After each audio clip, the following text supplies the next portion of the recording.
मुळासकट झाड कोसळलं. नाशिक येथील CBS जवळची घटना. कोणतीही जीवितहानी नाही. सायंकाळ म्हणजे घरी परतण्याची वेळ आणि ऐन वेळेला झाड आपल्या वाटेत पडलं तर वाहतुकीची खोडमड. सायंकाळी 6:30च्या सुमारास नाशिक सेंट्रल बस स्टँड परिसरात ॲडव्होकेट बंडू नाना डांगे यांच्या वाहनावर एक झाड कोसळलं. सुदैवाने यात कोणतीच जीवितहानी झाली नसून सायंकाळ ही वर्दळीची असून शाळेतील मुलं आणि कर्मचाऱ्यांची घरी जायची वेळ असताना झाड पडून देखील त्यास विल्हेवाट लावण्यासाठी न नाशिक पालिकेची यंत्रणा पोहोचली असता ST महामंडळ व नगरपालिकेच्या यंत्रणांमध्ये हा झाड कोणाच्या मालमत्तेचा ह्या विषयावर वाद निर्माण झाला.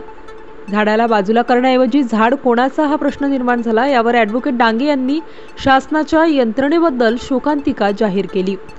आमचे सहकारी ॲडव्होकेट बंडू नाना डांगे यांची गाडी आहे. 6:40ला घटना घडलेली आहे. 6:40पासनं ते झाड काढण्यासाठी आता महामंडळ असेल, महानगरपालिका असेल आणि अग्निशामक विभाग असेल यांच्यामध्ये आता वाद चालू आहे का हे झाड कापल्यानंतर ते कोणी न्यायचं. त्याच्यासाठी महामंडळ म्हणते ते झाड आम्हाला पाहिजे. ठेकेदार आहे, ठेकेदार म्हणतात आमच्या ठेक्यामध्ये ते झाड आमच्याकडे आहे, परंतु सुदैवानं त्या गाडीमध्ये कोणी नव्हतं.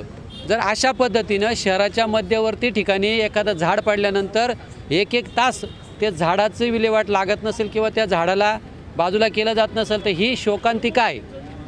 मला या माध्यमातून सगळ्यांना सांगायचं आहे, अशी घटना घडल्यानंतर इथली महानगरपालिका असेल, अग्निशमन विभाग असेल किंवा ज्याच्या एरियातलं ते झाड असेल ह्या लोकांनी थोडंसं उदात्त भावना ठेवून काम केलं पाहिजे.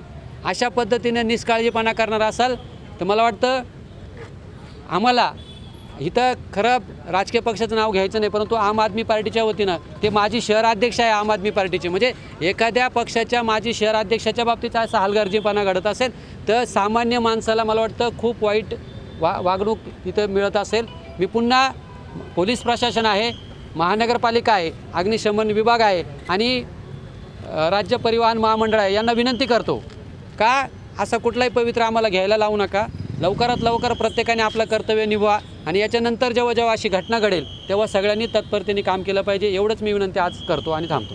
ही संध्याकाळी 6:30ची घटना आहे. मी ऑफिसला बसलो होतो. मला माहिती मिळाली आमच्या ऑफिसच्या कर्मचाऱ्याकडून की गाडीवर झाड पडलं. जेव्हा मी येऊन बघतो तो पूर्ण गाडी चेंदामेंद झालेली होती आणि संपूर्ण झाड बुडासहित गाडीवर पडलेलं होतं. आता आम्ही बघतोय 20 मिनटापासून की गाडीवर झाड तर पडलं, परंतु जी यंत्रणा ST महामंडळ असेल, पोलीस डिपार्टमेंट असेल यांच्याकडे अजून यंत्रणा सक्रिय नाही आहे की गाडीवर पडलं झाड ते कसं बाजूला करायचं. ना क्रेन आलेली आहे, 2 मुलं आलेले आहेत, तर त्यांनी फक्त झाडाच्या फक्त फांद्या तोडलेल्या आहेत.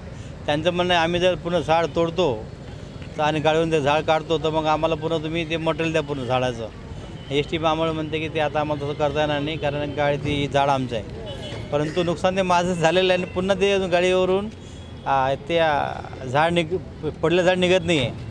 खूप मोठी शोकांतिका आहे. एवढं नुकसान होऊन देखील यंत्रणा सक्रिय नाही. असं जर नुकसान होत असलं तर ते चुकीचं आहे असं मला वाटतं. चुकून त्यावर मी बसलो असतो तेव्हा मग असं अशी स्थिती असती तर आज एकामेकाही कोणाला पडलेली नाही मला वाटतं. फक्त जे आता नुकसान झालं तो सहन करतो, बाकी फक्त बघायची भूमिका घेतात. हे अत्यंत वाईट आहे.